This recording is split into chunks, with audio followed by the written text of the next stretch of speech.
میڈسٹینڈ اپنی بیماری کو سمجھیے۔ السلام علیکم خواتین و حضرات، پروفیسر عزیز الرحمان میڈسٹینڈ اپنی بیماری کو سمجھیے کی طرف سے۔ میں نے جو لاسٹ ویڈیو بنائی تھی وہ انگزائٹی کے بارے میں تھی، اور آج میں بولنے جا رہا ہوں ڈپریشن کے بارے میں۔ بہت سارے مریضوں کو انگزائٹی اور ڈپریشن میں کوئی زیادہ فرق کا نہیں پتہ چلتا، اور ڈاکٹروں میں بھی کئی دفعہ مشکل ہوتی ہے یہ ڈیسائیڈ کرنا ہے کہ یہ بندے کو جو نفسیاتی مسئلہ ہے اس کو انگزائٹی کہا جائے یا ڈپریشن کہا جائے۔ دونوں مکس بھی ہو سکتے ہیں، بٹ میں آج جو بتانے جا رہا ہوں وہ ڈپریشن کے بارے میں بتانے جا رہا ہوں۔ ڈپریشن کیا ہے؟ وہ ایک دماغی کیفیت ہے۔ اس بات میں تو کوئی شک و شبہ نہیں کہ کسی بھی نارمل ہیلدی پرسن کو بھی ایک ٹیمپرری فیز ڈپریشن کی، اداسی کی، غمگینی کی آ سکتی ہے، جو کہ سچویشن ہوتی ہے۔ مثلا کسی کے لوڈ ون کی فوت ہو جائے کسی کا، تو عارضی طور پہ بندہ تھوڑا سا غمگین ہوتا ہے، پریشان ہوتا ہے، اداس ہوتا ہے، لیکن قدرت نے ہمیں ایک صبر کی نعمت دی ہوئی ہے، ٹائم کے ساتھ وہ بندہ اس کیفیت سے نکل آتا ہے، تو یہ تو نارمل ہوا۔ لیکن کئی دفعہ یہ ڈپریشن کی فیلنگ آپ کے دماغ پر مستقل طاری ہو جاتی ہے۔ دماغ کی جو علامات ہیں وہ باڈی میں بھی ریفلیکٹ کرتی ہیں۔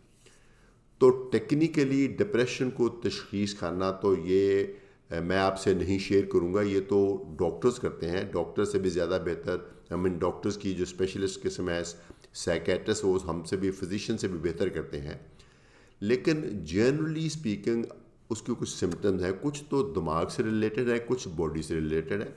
میں ان میں سے جو بڑی سمٹم آپ کو بتانا چاہوں گا، ایک تو ہر وقت مایوسی رہنا، غمگینی رہنا بغیر وجہ کے۔ زندگی میں اپیرنٹلی کوئی مسئلہ نہیں، لیکن آپ میں خوشی نہیں ہے، ہر وقت آپ غمگین ہیں، اداس ہیں، پریشان ہیں، ایک کیفیت تو یہ ہے۔ دوسرا، موت کے بارے میں بار بار خیال آنا، یا موت یا سوئسائڈ کرنے کا خیال آنا۔ خاص طور پہ اگر سوئسائڈ کرنے کا خیال اس حد تک آیا کہ آپ نے اس کی تفصیل بھی سوچی ہے کہ کیسے کی جائے گی، تو وہ بھی بہت بڑی نشانی ہے ڈپریشن کی۔ اس کے علاوہ جو کچھ ہوتے ہیں یونیورسل پلیجرز، اب یہ اس کا اردو میں پتہ نہیں، اس کا مطلب ہے کہ کچھ ایسی چیزیں جو ہم سب پسند کرتے ہیں، مثلا اچھا کھانا، اچھا نظر آنا، اچھے کپڑے پہننا، تو اچھا گھر ہونا، یہ سب انسانوں کو چیزیں پسند ہوتی ہیں۔ تو کچھ چیزوں میں ایسا بھی ممکن ہے کہ مجھے پسند ہو آپ کو نہ ہو، یا آپ کو پسند ہو مجھے نہ ہو، لیکن یہ تقریباً یونیورسل چیزیں ہیں جو سب کو پسند ہے۔ تو کسی بندے میں اگر یہ یونیورسل جو پلیجرز ہیں یہ بھی ختم ہو جائیں، یعنی اس کو کوئی قدرت کی، اس کا بچہ اسکول میں پاس آیا، فرسٹ آیا، اس کو پھر بھی خوشی نہیں ہوئی، تو اس طرح کی جب سچویشن ہوتی ہے کہ یونیورسل پلیجر ختم ہو جائے، یہ بھی ایک ڈپریشن کی نشانی ہے۔ اس کے علاوہ نیند کا نہ آنا بھی ڈپریشن کی علامت ہے، نیند کا بہت زیادہ آنا بھی ڈپریشن کی علامت ہے۔ نیند کرنے کے بعد باڈی میں محسوس کرنا ہے کہ فریش نہیں ہوا، یہ بھی ڈپریشن کی علامت ہے۔ جنسی مسائل میں انٹرسٹ ختم ہو جانا یا کم ہو جانا، یہ بھی ڈپریشن کی علامت ہو سکتی ہے۔ باڈی میں انرجی کا نہ ہونا، یعنی نہ ہمتی ہونا، یہ بھی ڈپریشن کی علامت ہو سکتی ہے۔ یعنی چند ایک علامات ہیں، آف کورس اس کی لسٹ کافی لمبی ہے۔ ان میں سے کچھ بھی اگر آپ کو علامات ہیں تو ممکن ہے کہ آپ کو ڈپریشن ہو۔ یہ بات میں ایک بہت واضح طور پہ بتانے جا رہا ہوں، اور پلیز اس پہ یقین کر لیجئے گا، ڈپریشن ہونے کے لیے کوئی لائف میں بہت بڑی کمی یا الجھن ہونا ضروری نہیں۔ اس کو ہم بولتے ہیں انڈوجنس ڈپریشن۔ انفیکٹ زیادہ تر لوگوں کو ڈپریشن انڈوجنس سے ہوتا ہے، اندر سے کہیں سے نکل آتی ہے۔ جیسے کسی بندے کو بلڈ پریشر ہو گیا تو ہم عام طور پہ یہ نہیں بتا پاتے کہ کیوں ہو گیا، وہ اندر سے کہیں سے نکل آیا، اگرچہ اس کے کچھ فیکٹرز ہوتے ہیں، بٹ ایسی نہیں کوئی چیز ہوتی کہ ہم کہیں یہ بات آپ نے کی تو بلڈ پریشر ہو گیا، ایسا عام طور پہ نہیں ہوتا۔ اسی طریقے سے ڈپریشن کسی بھی شخص کو ہو سکتی ہے جس کی زندگی میں کوئی کمی نہیں، اور جس شخص کی زندگی دوسرے کو دیکھنے والے کو بالکل آئیڈیل لگتی ہو کہ یہ تو بندہ ہر نعمت سے اس کو میسر ہے، اس کو بھی ڈپریشن ہو سکتی ہے۔ چونکہ میں جب کسی مریض کو انٹرویو کرنے کے بعد اس کو بتاتا ہوں کہ شاید یہ ڈپریشن ہو، تو وہ اس کا پہلا جواب یہ نہیں، ہمیشہ پہلا جواب یہ ہوتا ہے کہ نہیں نہیں نہیں مجھے نہیں ہو سکتی، چونکہ میرے پاس تو اللہ کی ہر نعمت موجود ہے۔ تو اس کی آرگومنٹ کے کاؤنٹر آرگومنٹ کے بعد میں کے طور پہ یہ بتاتا ہوں کہ ٹھیک ہے، اچھی بات ہے، لیکن کسی کو بھی ڈپریشن ہو سکتی ہے۔ دوسری بات یہ ہے کہ تقریباً یونیورسل ہے کہ ڈپریشن کے مریض جو ہیں وہ کافی دیر تک وہ سیلف ڈینائل میں رہتے ہیں، خود سے بھی اپنے آپ کو یعنی نہیں سمجھتے کہ مجھے ڈپریشن ہے، پھر فیملی اس کو سپورٹ نہیں کر رہی ہوتی، پھر جا کے ان کو حوصلہ پڑتا ہے جو کہ ڈاکٹر کے پاس آتے ہیں، تو آلریڈی کافی دیر ہو چکی ہوتی ہے، تو ڈاکٹر پراپر انٹرویو کر کے کئی دفعہ کویشچنر ہوتا ہے، سوال نامہ جو ہم دیتے ہیں اس کے جواب دیکھتے ہیں، یا ہم مریض کی باتیں سن کے ڈپریشن کی تشخیص کرتے ہیں۔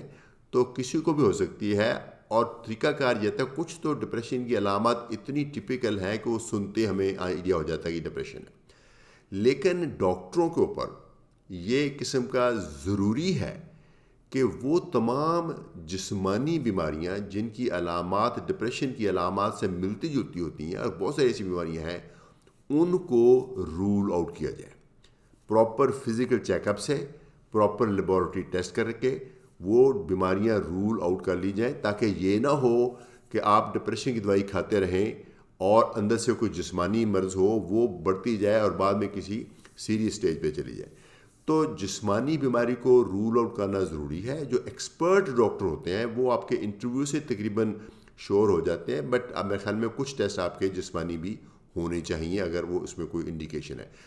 اور اس کا فائدہ یہ جسمانی ٹیسٹوں کو یہ بھی ہوتا ہے کہ جب ہم مریض کو بتاتے ہیں ڈپریشن کے بارے میں، تو مریض عام طور پہ مانتے نہیں، تو جب ہم یہ ٹیسٹ بھی دکھاتے ہیں کہ سارے دیکھیں معائنے پہ بھی کوئی خرابی نہیں ہے، ٹیسٹ بھی سب صحیح ہیں، تو زیادہ چانسز ہیں کہ جو پیشنٹ ہے وہ ڈاکٹر کی بات سے ایگری کر جائے کہ واقعی ڈپریشن ہے، اور زیادہ چانسز ہیں کہ وہ دوائی کھا لے اور پھر اس کی اب ڈپریشن سے نجات حاصل ہو جائے اس کو۔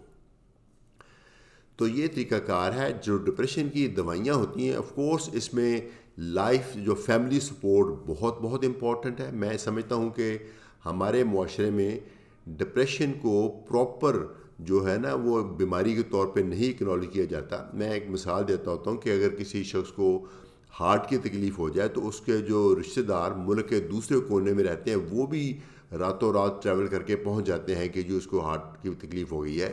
اور ڈپریشن میں اکثر گھر کے اپنے افراد بھی اس کو مریض کو وہ والی جو ہمدردی نہیں دیتے جو کہ ایک مریض کو چاہیے، تو گھر کے لوگ بھی ڈپریشن کے مریض کو ایز مریض نہیں سمجھتے۔ اس سے آپ نکلیں۔ اگر کسی کو ڈپریشن ہے تو اس کو پلیز فیملی سپورٹ کی بہت ضرورت ہے، دوستوں کی سپورٹ کی ضرورت ہے، معاشرے کی سپورٹ کی ضرورت ہے، اور کئی دفعہ ادویات کی بھی ضرورت پڑتی ہے۔ ہم بہت سمجھتے ہیں کہ ڈپریشن کی ادویات کے ساتھ مسائل ہوتے ہیں، لیکن پلیز یہ دیکھیں کہ دنیا کی کوئی چیز ایسی ہے ہی نہیں جس میں خوبی اور خرابی دونوں نہ ہو۔ ڈپریشن کی دوائیوں میں بھی تھوڑی خرابیاں ہیں، لیکن اس کی خوبیوں کو دیکھیے۔ اگر آپ کو ایک کوالیفائڈ فزیشین نے یا سائیکیٹرسٹ نے دی ہے ڈپریشن کی دوائی، تو جو بھی دوائی دی ہے جس ڈوز میں دی ہے پلیز لیں وہ، کیونکہ وہ آپ کے فائدے کے لیے ہے۔ اور ڈپریشن کی دوائیاں کچھ دیر لیتی ہیں، آہستہ آہستہ اس کی ہم ڈوز بلٹ اپ کرتے ہیں، بندہ ٹھیک ہو جاتا ہے۔ پھر آف کورس آپ کی خواہش ہوگی کہ دوائیاں بند کی جائیں، ہماری خواہش بھی ہے کہ اگر دوائی بند ہو جائے، لیکن پلیز آپ نے ڈاکٹر کے مشورے سے دوائی بند کرنی ہے۔ اگر آپ خود سے ہی کچھ دیر کے بعد بند کر دیں گے تو خطرہ ہے کہ وہ آپ کی ڈپریشن دوبارہ سے آئے گی، اور ایک آپ کی تمام زندگی کی نعمتیں جو آپ کو ایکچولی میسر ہیں بٹ ان کو آپ انجوائے نہیں کر پائیں گے، کیونکہ ڈپریشن کا مریض کسی چیز کو انجوائے نہیں کر پاتا۔ تو ایک بہت بڑی بیماری ہے، اس کے کچھ سیریس کانسیکوینسز بھی ہو سکتے ہیں۔ مثلا ڈپریشن کے ساتھ کوئی بندہ سوئسائڈ بھی کر سکتا ہے، اپنے آپ کو ہارم بھی کر سکتا ہے۔ ہاں اچھا، ایک اور بات جو میں سمجھتا ہوں، یہ انگزائٹی میں نے بات کی تھی، اب ڈپریشن، یہ دونوں ایک انڈیویجول کو تو افیکٹ کرتے ہی ہیں، لیکن چونکہ ہم انسان کا انٹریکشن ہوتا ہے تو پوری فیملی افیکٹ ہوتی ہے۔